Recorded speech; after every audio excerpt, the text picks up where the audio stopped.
नमस्कार. आवाज येतोय माझा? हॅलो, आवाज येतोय?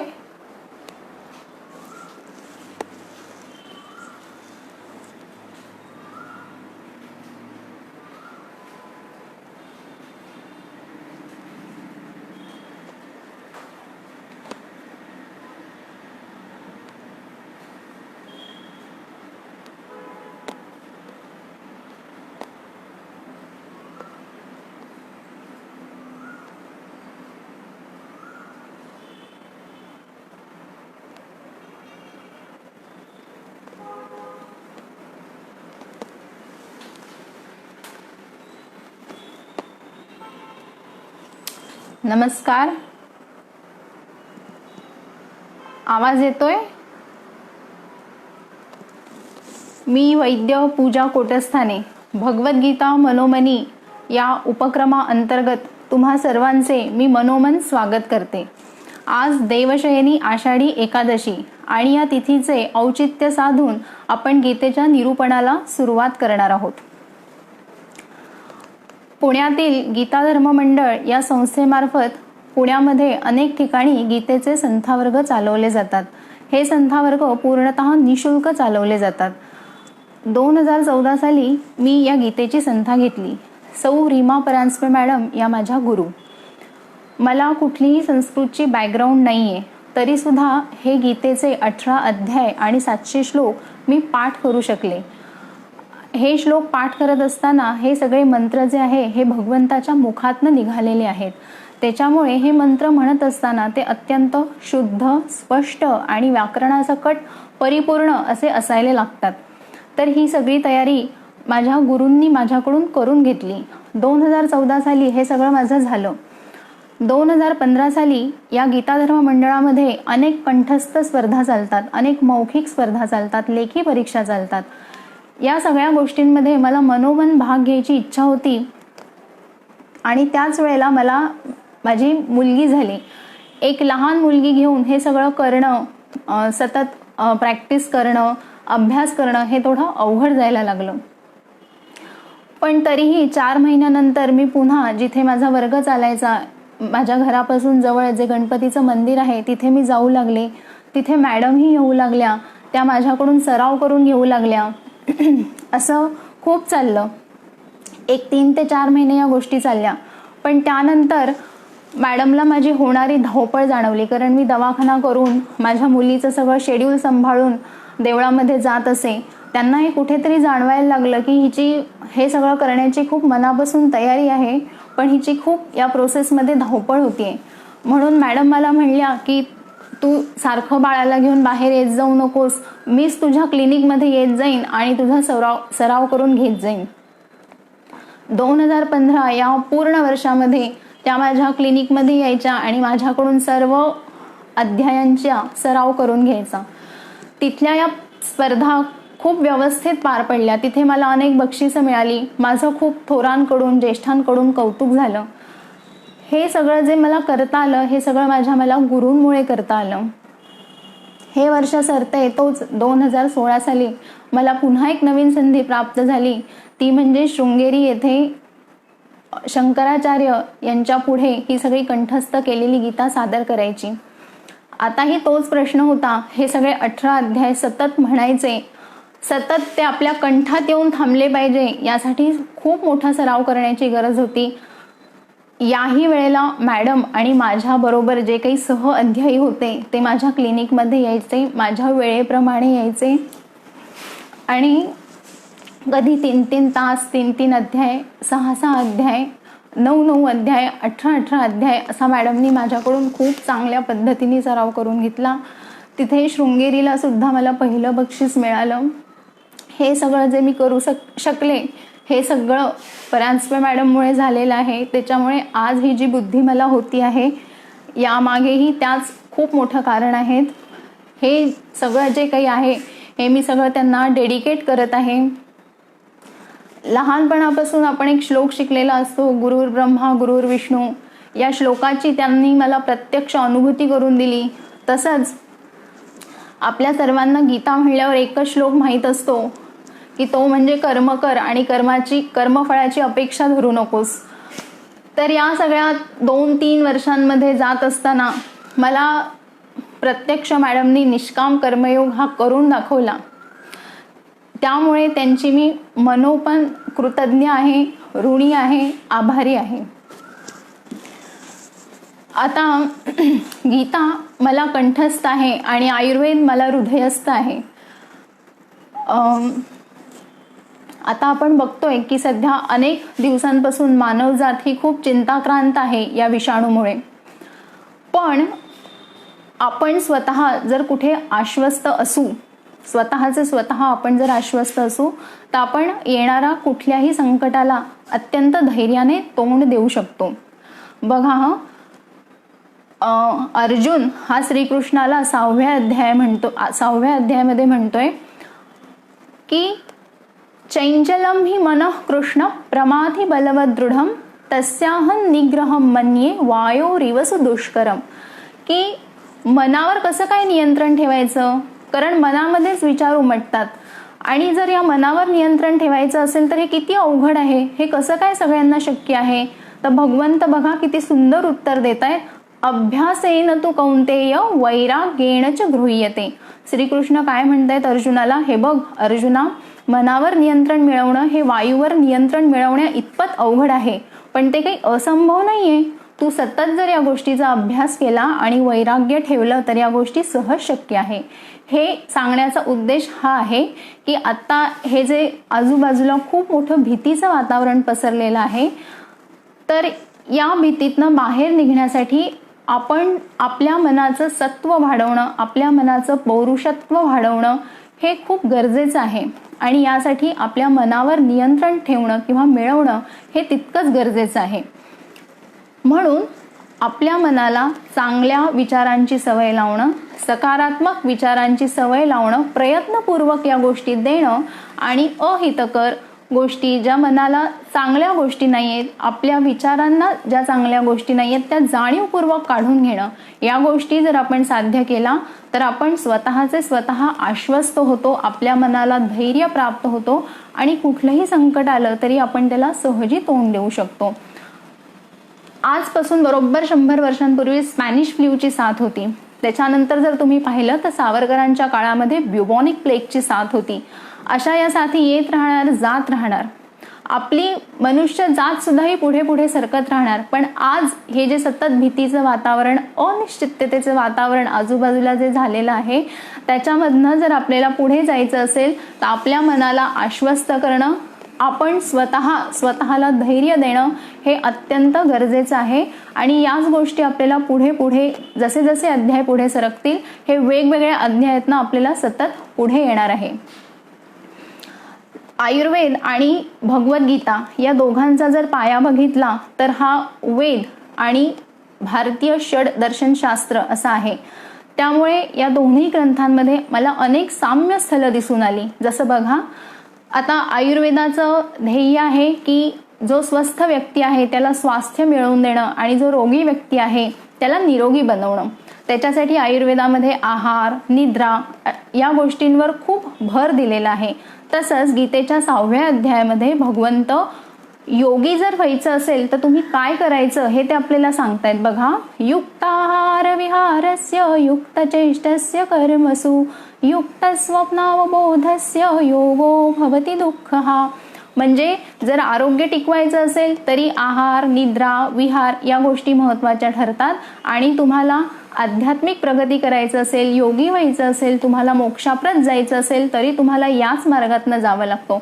अशी अनेक साम्यस्थळं मला या दोन्ही ग्रंथांमध्ये दिसली, ती मला खूप भावली. आता खूप प्रस्तावनेमध्ये वेळ न दवडता आज हे पहिलंच निरूपण आहे, त्याच्यामुळे आपण या निरूपणाला प्रार्थनेपासून सुरुवात करत आहोत. सगळ्यांनी डोळे मिटा, शांत चित्ताने प्रार्थना ऐका.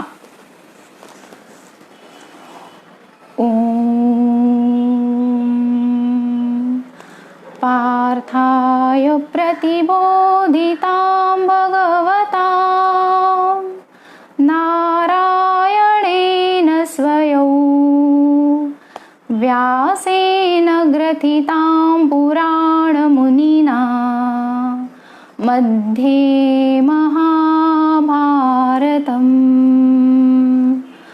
अद्वैतामृतवर्षिणीं भगवतीम् अष्टादशाध्यायिनीम् अम्ब त्वामनुसन्दधामि भगवत् गीते भवद्वेषिणीम् नमोऽस्तु ते व्यासविशालबुद्धे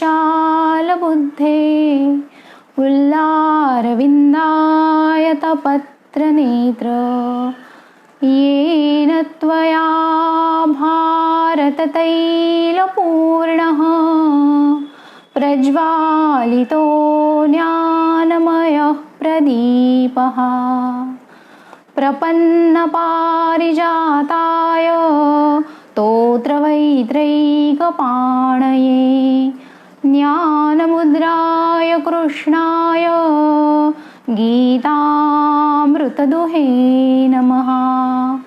वसुदेवसुतं देवं कंसचाणूरमर्दनं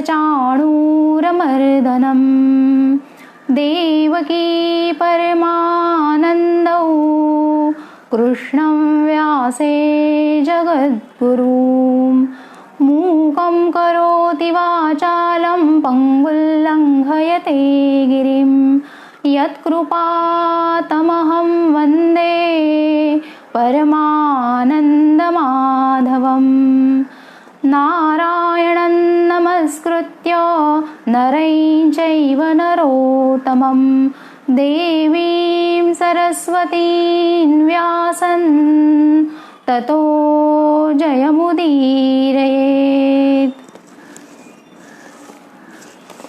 ही प्रार्थना आम्ही नेहमी आमच्या वर्गामध्ये म्हणत असतो गीतेच्या अध्यायाला सुरुवात करत असताना। आता प्रत्यक्ष अध्यायाकडे येऊयात। गीतेतला पहिला अध्याय जो आहे त्याचं नाव आहे अर्जुन विषाद योग। बघा, मी पहिल्या श्लोकापासून आता सुरुवात करणार आहे, त्याचा अर्थ तुम्हाला सांगणार आहे आणि अर्जुनाला हा अध्याय संपता संपता विषाद का होत आहे हे आपल्याला या अध्यायातून कळणार आहे। थोडीशी पार्श्वभूमी सांगते। हा जो अध्याय आहे, पहिला अध्याय, हा सगळा युद्धभूमीवर होत आहे। युद्धभूमीवर एका बाजूला पांडवांची सेना उभी आहे, एका बाजूला कौरवांची सेना उभी आहे। या सेना एकमेकांसमोर उभ्या असताना तिथे अर्जुनाला मोह होतोय, भ्रम उत्पन्न होतोय, मी युद्ध करायचं की नाही, आणि हा भ्रम आणि हा मोह दूर करण्याचं काम श्रीकृष्ण युद्धभूमीवर किंवा रणांगणावर करत आहे। ही झाली या अध्यायाची पार्श्वभूमी। आता आपण प्रत्यक्ष श्लोकाकडे येऊयात। पहिला श्लोक हा धृतराष्ट्राच्या मुखातून येत आहे। ओम श्री परमात्मने नमः। श्रीमद्भगवद्गीता अथ प्रथमोऽध्यायः। धृतराष्ट्र उवाच धर्मक्षेत्रे कुरुक्षेत्रे समवेतायुयुत्सवः मामकाः पांडवाश्चैव किमकुर्वत संजय। हा झाला पहिला श्लोक। धृतराष्ट्र म्हणतोय की कुरुक्षेत्रावर म्हणजेच धर्मक्षेत्रावर माझे आणि पंडूचे पुत्र हे एकमेकांसमोर युद्धाची इच्छा मनात धरून उभे आहेत, तर हे संजय तू मला सांग हे काय चाललंय, कसं झालंय। संजय हा जो आहे हा व्यासांचा शिष्य आहे आणि व्यासांच्या कृपेमुळे संजयला हस्तिनापूरमध्ये बसून तिकडे कुरुक्षेत्रावर रणांगणावर काय चाललंय हे त्याला त्याच्या दृष्टीने दिसतंय आणि याचा लाभ धृतराष्ट्र म्हणतोय की याचा लाभ मलाही घडू दे आणि मलाही सांग तिथे सेना कशा उभ्या आहेत, कुणाचं काय चाललेलं आहे हे तू मलाही तुझ्या दृष्टीमार्फत दाखव। धृतराष्ट्र आणि संजय हे एकमेकांसमोर एका कक्षामध्ये बसून आहेत आणि संजय आता धृतराष्ट्राला रणांगणावर काय चाललेलं आहे हे पुढच्या श्लोकांमधून तो त्याला सांगणार आहे। इथे बघा, कुरुक्षेत्र जे आहे सध्याच्या भौगोलिक स्थितीप्रमाणे जर पाहिलं तो कुरुक्षेत्र हे दिल्लीच्या उत्तरेला आणि अंबालाच्या दक्षिणेला येतं। फार प्राचीन काळापासून कुरुक्षेत्राला पवित्र स्थल असे संबोधले जाते। इंद्रादी देवदेवता अनेक ऋषीमुनी इथे तपश्चर्या करण्यासाठी येत असत. इथे अनेक अश्वमेध यज्ञ संपन्न झालेले होते. अत्यंत वैभव संपन्न असा हा प्रदेश होता. कुरुक्षेत्राच्या उत्तरेला सरस्वती नावाची नदी वाहत होती आणि दक्षिणेला दृषद्वती नावाची नदी वाहत होती. या दोन्ही नदींच्या तीरांवर अनेक ऋषीमुनी हे विचार विनिमय करण्यासाठी येत असत. तर खूप धार्मिक कृत्य या भूमीवर घडत असल्यामुळे धृतराष्ट्र कुरुक्षेत्राला धर्मक्षेत्र म्हणून संबोधत आहेत.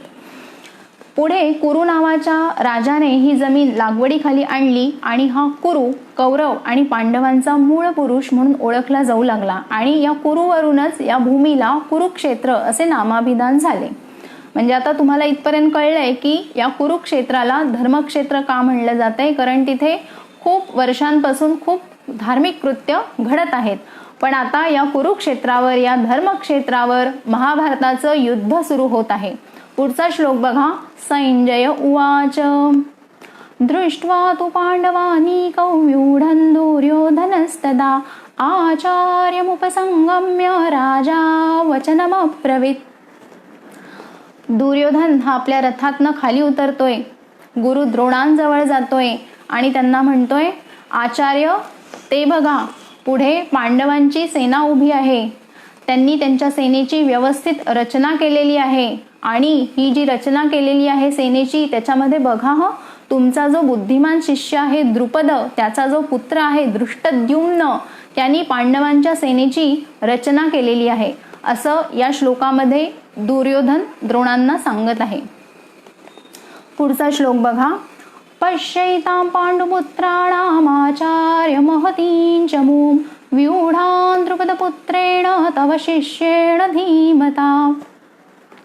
आता इथे दुर्योधन द्रोणांना हे असं का सांगत आहे की तुमचा हा बुद्धिमान शिष्य आहे आणि बघा त्याचा जो पुत्र आहे दृष्टद्युम्न, त्यांनी पांडवांच्या सेनेची रचना केलेली आहे. अत्यंत खोचकपणे आणि द्रोणांच्या मनामध्ये ईर्ष्या उत्पन्न व्हावी, द्वेष उत्पन्न व्हावा पांडवांच्या विषयी, या हेतूने दुर्योधन द्रोणांना हे सांगतोय. तर इथे थोडक्यात द्रोणांची पार्श्वभूमी बघणं हे अत्यंत महत्वाचं आहे.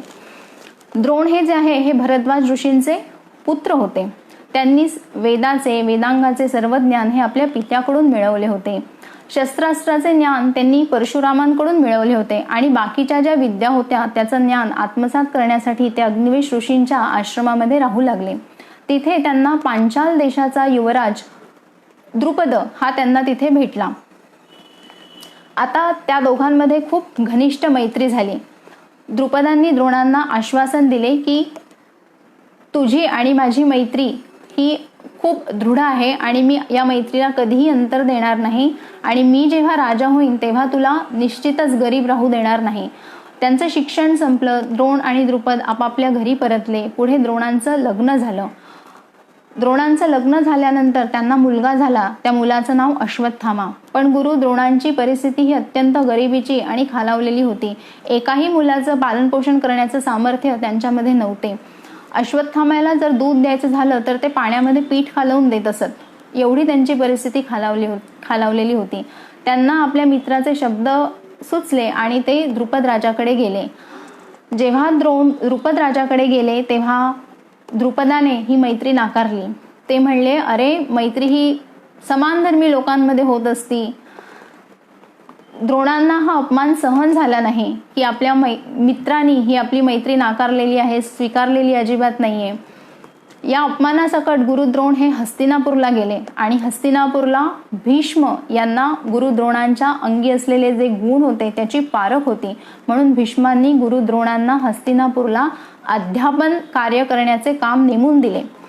सहकुटुंब सहपरिवार गुरु द्रोण तिथे राहू लागले आणि धृतराष्ट्राच्या पुत्रांना म्हणजे कौरवांना, पांडवांना, कर्णाला आणि अनेक विविध देशातील राजपुत्र त्यांच्याकडे शस्त्रास्त्राचे ज्ञान घेण्यासाठी येऊ लागले.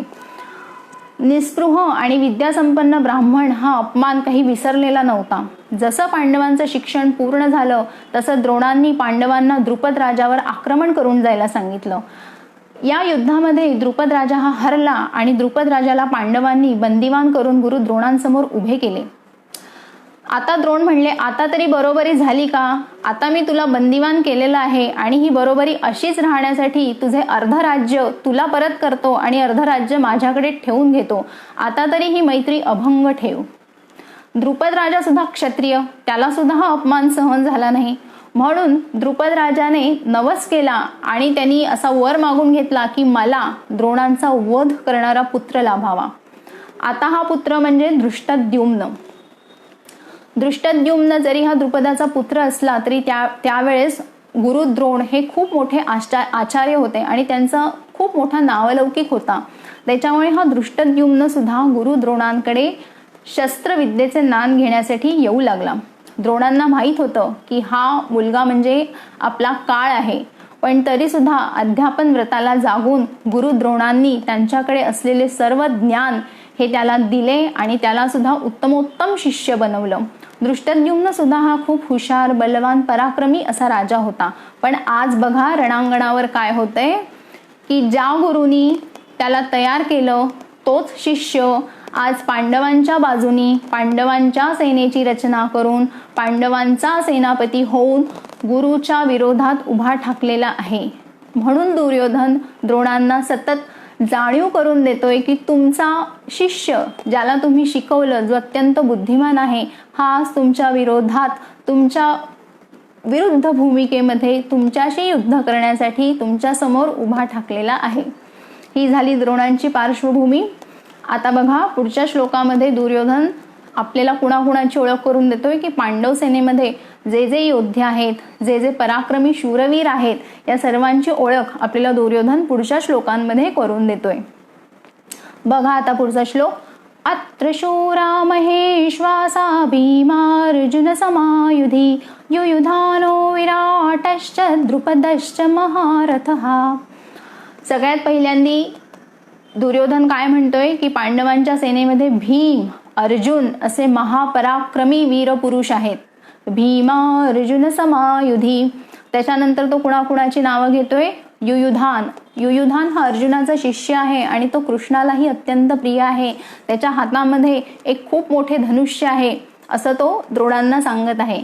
त्याच्यानंतर द्रुपद. द्रुपद हा आपण आत्ताच पाहिलं, आत्ताच मी तुम्हाला सांगितलं द्रुपदाबद्दल. त्याच्यानंतर आहे विराट. विराट राजाकडे अज्ञातवासामध्ये पांडव आणि द्रौपदी या सगळ्यांनी आश्रय घेतला होता. युयुधानो विराटश्च द्रुपदश्च महारथः. एवढ्या महारथींची ओळख दुर्योधन द्रोणांना करून देतोय. इथे बघा महारथी म्हणजे काय होतं की जो योद्धा हा स्वतः खूप शूरवीर आहे आणि हा एकटा 1000 योद्ध्यांशी लढू शकतो, त्याला म्हणतात महारथी. असे अनेक महारथी पांडवांच्या सेनेमध्ये आहेत. पुढचे महारथी बघा. दृष्टकेतुश्चेकितानः काशीराजश्च वीर्यवान पुरुजित कुंतीभोजश्च शैब्यश्च नरपुंगवः. दृष्टकेतू, चेकितान. चेकितान हा जो आहे हा पांडवांचा जे काही उपविभाग होता शस्त्रास्त्रांचा त्याचा हा प्रमुख होता.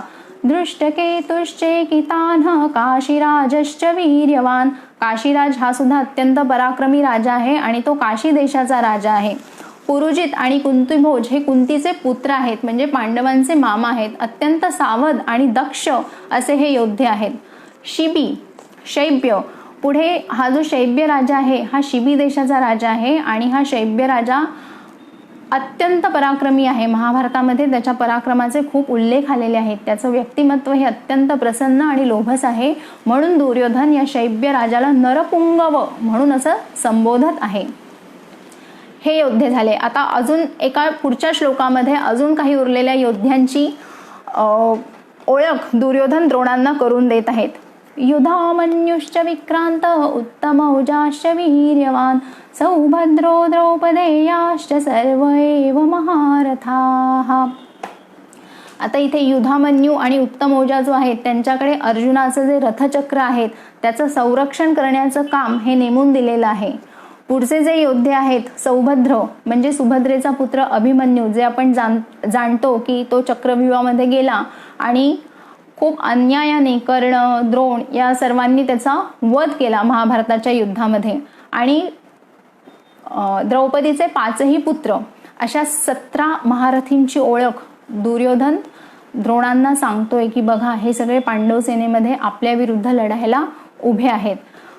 आत्तापर्यंतच्या 5-6 श्लोकांमध्ये मी तुम्हाला युद्धाची पार्श्वभूमी सांगितली, त्याच्यानंतर पांडवांचा सेनापती कोण आहे हे सांगितलं, द्रोणांची पार्श्वभूमी सांगितली आणि जे जे महारथी पांडव सेनेमध्ये आहेत त्या सर्वांची ओळख करून दिली. आता याच्या पुढचे जे श्लोक आहेत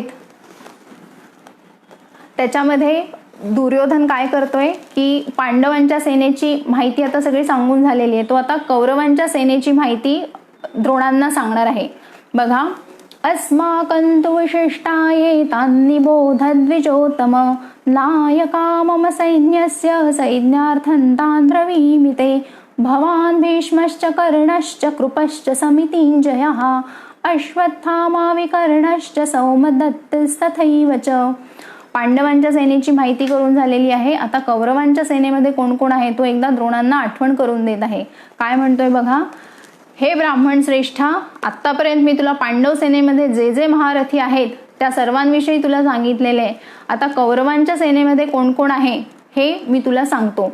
सगळ्यात पहिल्यांदा तुम्ही स्वतः आहात. कौरवांच्या सेनेमध्ये द्रोण हे 1 नंबरवर आहेत. त्याच्यानंतर दुसरे जे आहेत ते भीष्म. भीष्म हे महाभारतामध्ये श्रीकृष्णाच्या खालोखाल असलेले दिव्योदात्त व्यक्तिमत्व. राजा शंतनूचे हे ज्येष्ठ पुत्र. पित्याच्या इच्छेखातर आजन्म ब्रह्मचर्याचं व्रत त्यांनी घेतलेलं होतं.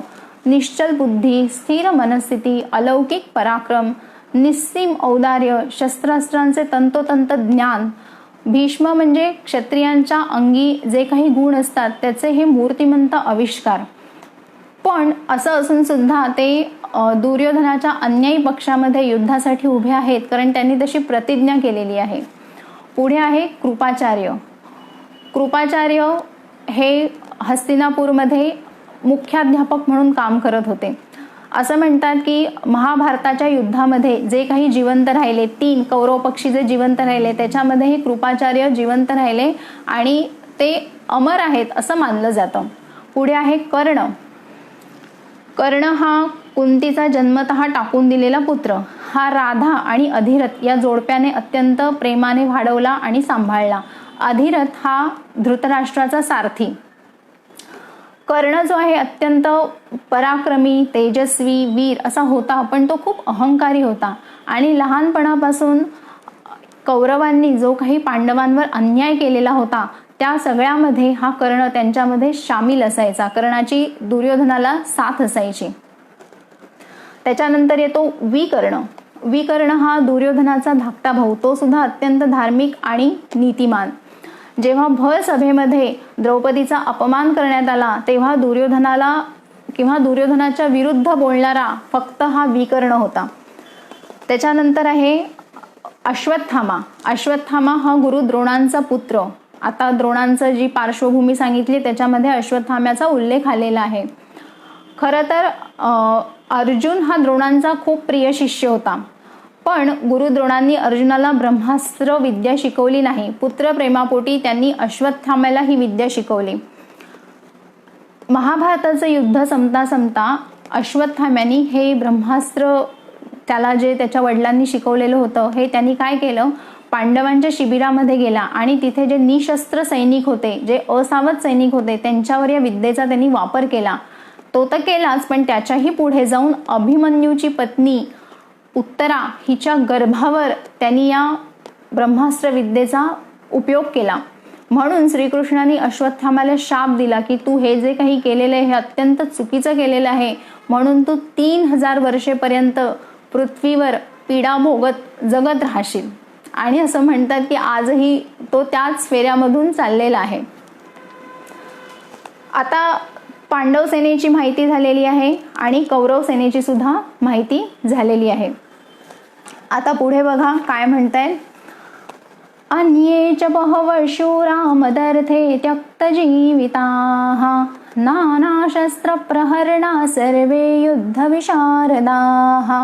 दुर्योधन बघा किती दर्पानी म्हणतोय की माझ्या बाजूने हे जे लढणारे आहेत सगळे द्रोण, भीष्म, कृपाचार्य, अश्वत्थामा, विकर्ण हे सगळे शस्त्रास्त्रांमध्ये निपुण आहेत आणि ते माझ्यासाठी स्वतःचा जीव द्यायला, जीव त्यागायला सुद्धा तयार आहेत. अपर्याप्तं तदस्माकं बलं भीष्माभिरक्षितं पर्याप्तं त्विदमेतेषां बलं भीमाभिरक्षितं. पुढे बघा तो काय म्हणतोय की कौरवांचं जे सैन्य आहे हे भीष्माच्या संरक्षणाखाली अत्यंत सुरक्षित आहे.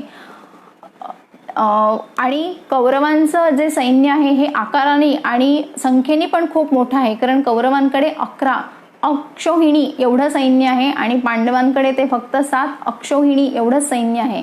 त्याच्यामुळे दुर्योधनाला अत्यंत शाश्वती आहे की हे युद्ध मी जिंकणारच आहे, कारण एकतर कौरवांचे सेनापती हे भीष्म आहेत आणि भीष्मांना इच्छामरण असं वरदान लाभलेलं आहे आणि भीष्म असेपर्यंत आपल्या कौरव सेनेला काहीही धोका नाहीये असं तो मनात धरून चाललेला आहे.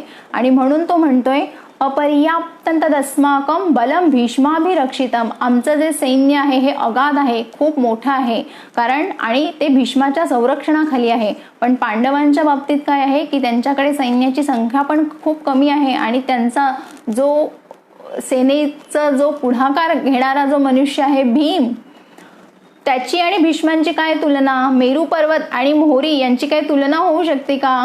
कारण भीमाला शस्त्रास्त्रांचे सुद्धा ज्ञान नाही आहे, तो फक्त खादाड आहे, बुद्धीने मंद आहे आणि त्याला आपण सहज हरवू शकू असं दुर्योधनाला वाटत आहे. म्हणून ते हे द्रोणांना सांगतोय की अपर्याप्तं तदस्माकं बलं भीष्माभिरक्षितं, म्हणजे आपण जिंकणारच आहोत आणि भीमाच्या अधिपत्याखाली असलेले पांडवांचे सैन्य जे संख्येनेही खूप कमी आहे आणि ज्याचा सेनापती हा खूप हुशार नाहीये, तो त्याचा आपल्यासमोर कसं काय निभाव लागेल, तो टिकणारच नाहीये आपल्यासमोर. पुढे बघा अयनेषु च सर्वेषु यथा भागमवस्थिताः भीष्ममेवाभिरक्षन्तु भवन्तः सर्व एव हि. दुर्योधन काय सांगतोय की सगळ्या सैनिकांनी आपापली जागा घ्यावी आणि आपापल्या जागेवरून सर्वांनी भीष्माचं संरक्षण करावं, कारण त्याला हे निश्चित माहिती आहे की जोवर भीष्म हे आपल्या बाजूनी उभे आहेत, आपल्या बाजूनी लढणार आहेत, तोवर आपल्याला पराजय काही नाहीये. त्याच्यामुळे तो असं सांगतोय की भीष्माचं सगळ्यांनी संरक्षण करा. आता इथं भीष्म तर खूप पराक्रमी, वीर, इच्छामरण त्यांना आहे, पण तरी सुद्धा इथे भीष्माचं संरक्षण करा असं दुर्योधन का सांगतोय ते आपण बघूयात. भीष्म जे आहेत त्यांना शिखंडीपासून धोका आहे, कारण शिखंडी ही एक स्त्री आहे आत्ता या युद्धामध्ये आणि शिखंडी जर त्यांच्यासमोर उभी राहिली किंवा तो योद्धा जर तो उभा राहिला आणि ती जर स्त्री असेल तर भीष्म हे आपले सगळे शस्त्रास्त्र खाली ठेवणार आहेत. त्याच्यामुळे एकदा भीष्मांनी शस्त्रास्त्र खाली ठेवली की आपला पराजय हा निश्चित आहे हे दुर्योधनाला माहीत आहे. म्हणून तो आपल्या सगळ्या सैनिकांना सावध करत आहे की आपापली जागा तर सोडू नका, पण सर्वांनी एवढी निश्चित काळजी घ्या की भीष्मांचं तुम्ही चारही बाजूंनी संरक्षण कराल. आता हे कौरवांच्या सेनेमध्ये चालू आहे. आता पुढे बघा काय होतंय. तस्य सैंजनयन् हर्षं कुरुवृद्ध पितामहः सिंहनादो विनद्योच्चैः शङ्खं दद्मौ प्रतापवान् ततः शङ्खाश्च भैर्यश्च पणवानक गोमुखाः सहसैवाभ्यहन्यन्त सशब्दस्तुमुलो भवत्. आता दुर्योधनाने द्रोणांना सगळं सांगून दिलेलं आहे. पांडवांच्या सेनेमध्ये एवढे 17 महारथी आहे, कौरवांकडे एवढं आहे, कौरव किती बलशाली बलाढ्य आहेत आणि पांडवांचा जो पराजय आहे हा इथे निश्चित आहे. हे सगळं झाल्यानंतर आता प्रत्यक्ष युद्धाला प्रारंभ होणार आहे. प्रत्यक्ष युद्धाला प्रारंभ होणार आहे म्हणल्यावर तिथे शंखनाद होणं अपेक्षित आहे आणि कौरवांच्या सैन्यामध्ये सगळ्यात वृद्ध, सगळ्यात ज्येष्ठ जे आहेत ते म्हणजे भीष्म. भीष्म सुद्धा या दुर्योधनाला बरं वाटावं, कारण तो कौरवांचा सेनापती आहे आणि सध्या भीष्म हे कौरवांच्या सेनेतनं लढणार आहेत पांडवांच्या विरुद्ध. म्हणून भीष्माला सुद्धा दुर्योधनाला आश्वस्त करण्यासाठी हे कुरुवृद्ध पितामहा भीष्म हे काय करतायत की शंख वाजवतायत अत्यंत मोठ्या आवाजामध्ये. सिंहनादौ विनद्योच्चैः शंखं दद्मौ प्रतापवान. सिंहासारखी गर्जना असणारा शंख भीष्म फुंकतायत आणि सांगतायत की आता प्रत्यक्ष युद्धाला सुरुवात होणार आहे. कौरवांनी आपला युद्धाचा सैन्य भीष्मांद्वारे फुंकलेला आहे. ततः शंखाश्च भैर्यश्च पणवानक गोमुखाः सहसैवाभ्यहन्यन्त सशब्दस्तु मुलोभवत. म्हणजे काय, भीष्मांनी आता शंख वाजवलेला आहे, पांडवांचं सैन्य सुद्धा सावध झालेलं आहे की आता प्रत्यक्ष युद्धाला सुरुवात होणार आहे. हा शंख वाजवून झाल्यानंतर तिथले बाकीचे नगारे वगैरे जे आहेत हे सुद्धा वाजायला सुरुवात झालेले आहेत आणि या शंखांच्या आवाजाने, या नगारांच्या आवाजाने सगळं आसमंत दुमदुमून गेलेलं आहे. सगळ्यांना आता कळलेलं आहे की कौरव आणि पांडव हे एकमेकांसमोर युद्ध करायला उभे ठाकलेले आहेत आणि युद्धाला आता सुरुवात होणार आहे, कारण कौरवांनी त्यांचा शंख हा फुंकलेला आहे. आता पांडव बघा याला कसा रिस्पॉन्स देत आहेत. ततश्वेतैर्हयैर्युक्ते महति स्यन्दने स्थितौ माधवः पाण्डवश्चैव दिव्यौ शङ्खौ प्रदद्मतुः. पाञ्चजन्यं ऋषिकेशो देवदत्तं धनञ्जयः पौण्ड्रं दद्मौ महाशङ्खं भीमकर्मावृकोदरः. अनन्तविजयं राजा कुन्तीपुत्रो युधिष्ठिरः नकुलः सहदेवश्च सुघोषमणिपुष्पकौ. काश्यश्च परमेश्वासः शिखण्डी च महारथः दृष्टद्युम्नो विराटश्च सात्यकिश्चापराजितः. पांडवांच्या सेनेमधनं बघा कोण कोण शंख फुंकतोय. सगळे जे पाचही पांडव आहेत ते आपापला शंख फुंकतोय. श्रीकृष्ण आपला शंख फुंकतोय, अर्जुन, नकुल, युधिष्ठिर हे सगळेजण आपापला शंख फुंकतायत आणि ते सुद्धा सांगतायत की आमची सुद्धा युद्धाची तयारी ही पूर्ण झालेली आहे. आता इथे शंख वाजवून दोन्ही सैन्यांनी एकमेकांना सांगितलेलं आहे की आता आपण प्रत्यक्ष युद्धाला सुरुवात करूयात. या सगळ्या श्लोकांमधून हेच सांगितलंय की पांडवांच्या सेनेमधून कुणी कुणी शंख फुंकलेले आहेत. देवदत्तं धनंजयः पौंड्रं दद्मौ महाशंखं भीमकर्मा वृकोदरः. वृकोदर म्हणजे भीम, भीमानी आपला शंख फुंकलाय, अर्जुनाने शंख फुंकलेला आहे. सगळे पाचही पांडव त्यांनी आपापले शंख फुंकलेले आहेत. इथे बघा फक्त एक की कौरवांच्या सेनेमधनं फक्त भीष्म शंख फुंकतायत आणि पांडवांच्या सेनेमध्ये हे सगळे पाचही महारथी आपला शंख फुंकतायत. भीष्मांना अनन्य साधारण महत्व आहे कौरवांच्या सेनेमध्ये, कारण दुर्योधनाला हे निश्चित माहीत आहे की जोवर भीष्म आहे तोवर आपल्याला कुणीही हात लावू शकणार नाही आणि म्हणून तो मागील श्लोकामध्ये सगळ्या सैनिकांना सावध करत आहे की आपापली जागा न सोडता सगळ्यात आधी जर तुम्ही कुणाचं संरक्षण कराल तर ते पितामह भीष्म. पुढे बघा आता. काश्यश्च परमेश्वासः शिखण्डी च महारथः दृष्टद्युम्नो विराटश्च सात्यकिश्चापराजितः. द्रुपदो द्रौपदेयाश्च सर्वशः पृथिवीपते सौभद्रश्च महाबाहुः शङ्खान् दद्मुः पृथक् पृथक्. सघोषोधार्तराष्ट्राणां हृदयानि व्यदारयत् नभश्च पृथ्वीं चैव तुमुलो व्यनुनादयन्. आता हे दोन्हीकडचे जे शंख फुंकलेले आहेत त्यांनी काय झालेलं आहे, कौरवांच्या सेनेमध्ये जे जे काही सैनिक आहेत त्यांची हृदय ही विदीर्ण झालेली आहेत. का बरं कौरवांच्या सेनेमधली हृदय ही सगळी विदीर्ण झालेली आहेत? कारण हे सैनिक सगळे कौरवांच्या बाजूने लढत आहेत, पण त्यांना कुठेतरी हे मनात माहित आहे की आपली ही जी बाजू आहे ही अन्यायाची बाजू आहे आणि आपलं कितीही मोठं सैन्य असू दे, आपला कुणीही मोठा सेनापती असू दे, पण त्यांना मनातनं कुठेतरी धाकधूक आहे, भीती आहे की पांडवांच्या समोर काही आपला निभाव लागणार नाही, कारण त्यांची बाजू ही धर्माची आहे, सत्याची आहे आणि त्यांना कुठेतरी अन्याय कमी करायचा आहे, म्हणून आज ते हे युद्ध घडवून आणत आहेत.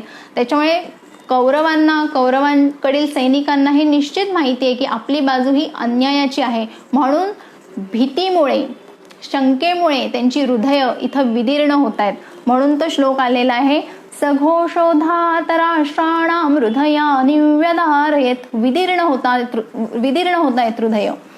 नभश्च पृथ्वींचैव तुमुलो व्यनुनादयन्. नभ, पृथ्वी या सगळ्यांमध्ये या हे शंख जो आवाज आहे या आवाजाने त्यांचं हृदय हे विदीर्ण होतंय. आता पुढे बघा. अथ व्यवस्थितान् दृष्ट्वा धार्तराष्ट्रान् कपिध्वजः प्रवृत्ते शस्त्रसम्पाते धनुरुद्यम्य पाण्डवः ऋषिकेशं तदा वाक्यमिदमाह महीपते.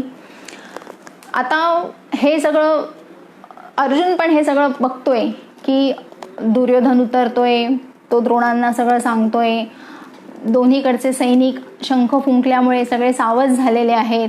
आणि आता मात्र अर्जुनाच्या मनामध्ये शंकेची काहूर किंवा शंकेची चाहूल लागायला लागलेली आहे आणि तो श्रीकृष्णाला म्हणतोय बघा, अर्जुन उवाच.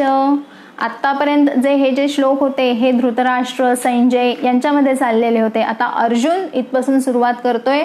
अर्जुन आता पिक्चरमध्ये यायला लागलेला आहे आणि अर्जुन म्हणतोय, अर्जुन उवाच सेनयोरुभयोर्मध्ये रथं स्थापयमेच्युत. अच्युत म्हणजे श्रीकृष्ण. अर्जुन जो आहे त्याचा सारथ्य करणारा कोण आहे? श्रीकृष्ण आहे. तर तो श्रीकृष्णाला म्हणतोय की श्रीकृष्णा, माझा हा जो रथ आहे ना, हा दोन्ही सेनेच्या मध्ये नेऊन उभा कर. मला बघू तरी दे की पांडवांच्या बाजूनी कोण लढणार आहेत आणि मला कोणाच्या विरुद्ध लढायचे हे मला एकदा जाणून घेऊ देत.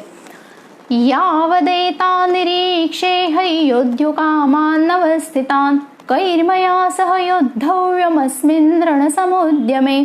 या रणांगणावर माझ्या विरुद्ध लढायला कोण कोण उभं ठाकलेलं आहे हे तू मला, माझा रथ मधोमध घेऊन चल आणि मला बघू दे की कोण कोण माझ्या विरुद्ध लढणार आहे. योत्स्यमानानवेक्षे हयोध्युकामान् योत्स्यमानानवेक्षे हय्येतेऽत्र समागताः धार्तराष्ट्रस्य दुर्बुद्धे युद्धे प्रियचिकीर्षवः. तो काय म्हणतोय की माझा रथ तू मधोमध घेऊन चल दोन्ही सेनेच्या मध्ये आणि मला एकदा बघू देत, माझ्या प्रत्यक्ष डोळ्यांनी मला माझी खात्री करून घेऊ देत की मला कोणाच्या विरुद्ध लढायचं आहे. आता त्याच्या मनात असं चाललेलं आहे की धृतराष्ट्राची हे जे मुलं आहेत हे सगळे अन्याय करतायत आणि या अन्यायामुळे मला यांच्याशी भांडण करायचं आहे. तरी सुद्धा एकदा शेवटचा चान्स घेऊन बघतोय अर्जुन की खरंच मी यांच्याशी युद्ध करायला तयार आहे का. मनोमन त्याच्या मनामध्ये आता शंका यायला लागलेल्या आहेत. कारण पुढे जे सगळं सैन्य दिसतंय या सगळ्या सैन्यामध्ये त्याचे भाऊ आहेत, त्याचे गुरु आहेत, त्याचे भाचे आहेत, त्याचे सासरे आहेत, सगळे नातलग माणसं आहेत आणि या सगळ्या नातेवाईकांबरोबर मी युद्ध करायचं आहे हे आता त्याच्या मनामध्ये यायला लागलेलं आहे. आणि इथे अर्जुनाच्या मोहाला सुरुवात व्हायला लागलेली आहे. आणि आता इथून पुढे अर्जुन मी युद्ध कसं करणार नाही आणि मी का करणार नाही हे श्रीकृष्णाला सांगणार आहे. पण आता हे निरूपण इथे थांबणार आहे आणि आपण सगळेजण पुढच्या एकादशीला भेटणार आहोत. पुढची एकादशी ही 16 तारखेला आहे, गुरुवार आहे. पुन्हा एकदा सगळ्यांनी पुढचं आता काय होतं युद्धामध्ये तुमची उत्सुकता मी ताणून ठेवलेली आहे. ती उत्सुकता आता आपण पुढच्या याच्यामध्ये बघूयात, पुढच्या भागामध्ये बघूयात की अर्जुन श्रीकृष्णाला काय म्हणतोय आणि अर्जुनाचा विषाद इथे कसा उत्पन्न होतोय. थँक्यू, धन्यवाद.